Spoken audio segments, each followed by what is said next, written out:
Well, the drum started from being inspired by a much more obscure band, sort of in the same genre, but maybe a little bit more precious, or I don't know, a little more special or something. They're called The Wake, and they were are they out of Glasgow?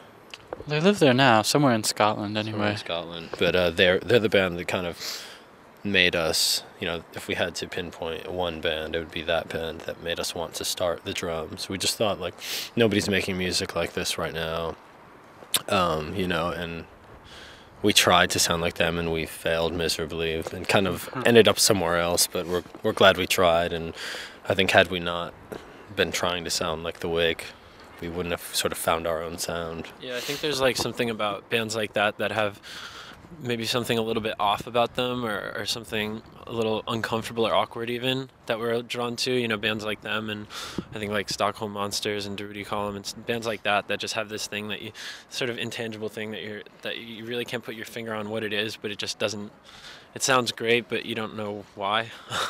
We've only done one tour in America so far, just September and October, but it felt very similar to our first tours over here. There's like sort of a certain kind of person that's drawn to the sort of like pop music that we do. I think it sort of transcends location, or so I think that the kids that are into the kind of music that we play and that we like, I think are sort of a similar type of person wherever you go. It's our first time headlining, so we're able to do things just how we want, which is really cool. I think we've played Newcastle once before. It's nice to come back to a place like this, and we're really enjoying the weather. I know everyone's kind of panicking right now about it, but it's just nothing where we come from anyways. The album broke in the UK, it got into the top 20. What was your reaction to that? Well, I mean, we never thought anyone would ever hear our album, when we made it. We made it before anyone knew who the drums were. Maybe kind of before we really knew who the drums were.